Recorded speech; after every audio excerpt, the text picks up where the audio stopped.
जय सिया राम, जय जय सिया राम। एक व्यक्ति अपनी ससुराल गया,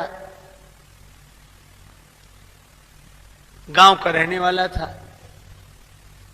पत्नी शिक्षित मिल गई, ससुराल पहुंच गया बिना सूचना के। उसकी देवी ने बड़ी प्रशंसा कर रखी थी कि बड़े सुयोग्य हैं, बहुत समझदार हैं। तो उसकी सहेलियां इकट्ठी हो गई, वो भोजन के लिए बैठे।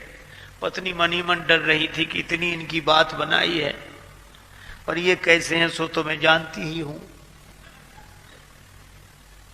चलो, तो गांव की परंपरा, वो भोजन बनाने बैठी चूल्हे पर, और उसने सामने उनको बिठाया भोजन करें। अब उसकी सहेलियां परोस रही थी भोजन बार बार। पूड़ी साग थाली में आया, वो ऐसा विचित्र आदमी एक पूड़ी उठा गया। सोच रहा था छोटी सी पूड़ी है, इसके टुकड़े करना, ग्रास करना तो बेकार है, पूड़ी ही ग्रास है। वो एक पूड़ी में साग रखे और एक। अब उस देवी को बड़ा संकोच लगा, बड़ी लाज लगी, किसने नाक कटवा दी। और सहेलियां मुस्कुरा मुस्कुरा कर कहें, जैसा आपने कहा था वैसे ही हैं, बड़े समझदार हैं बहुत। तो महिला बड़ी विवेकवती थी, उसने सोचा कि बात किसी तरह बन जाए। तो वो तो पूरी खाए जा रहे थे। अब उसको था कि ये हमारी तरफ देखें तो हम इशारा करें। तो जैसे उधर देखा तो उसने भोजन बनाते बनाते इशारा किया, उंगली द्वय उठाई गंवारपन पति को देख, कि एक एक पूरी के ग्रास दुई करें जा। दो उंगली उठाई कि कम से कम एक पूरी के दो टुकड़े तो करो, इतनी छोटी भी नहीं है कि तुम दो टुकड़े ही ना करो। पति ने समझा कि हमारी पत्नी पूरी सहानुभूति के साथ कह रही कि थके हुए हो, इतनी दूर से चल कर आए, एक पूड़ी में क्या होता है, दो दो। अब तो वो एक पूड़ी उठावे, उस पर साग रखे, दूसरी पूड़ी उसके ऊपर रखे।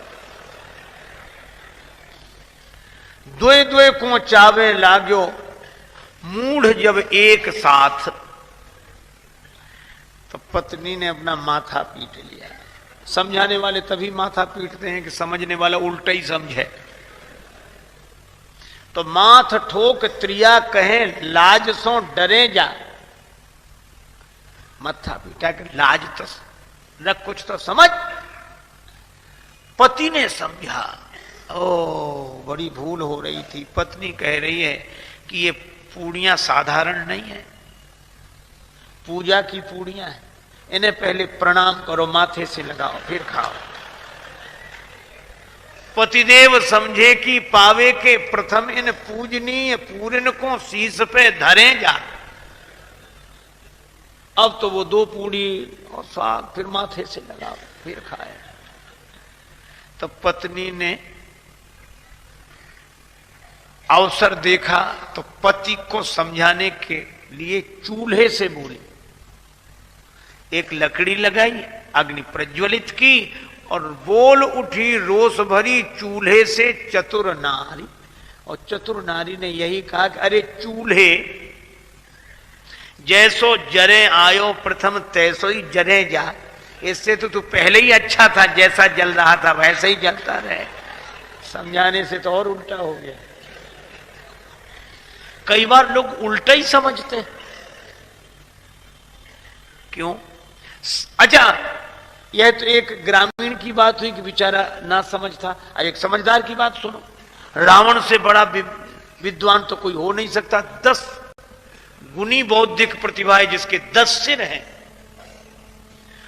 उसको उसकी सहधर्मणी मंदोदरी समझा दी।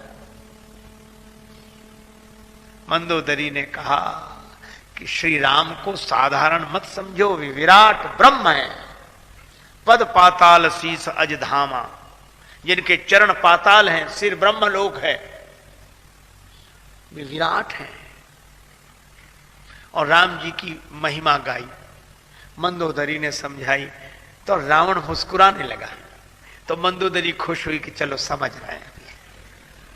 श्रोता अगर प्रसन्न हो जाए तो लगता है कि हमारी बात समझ रहे हैं।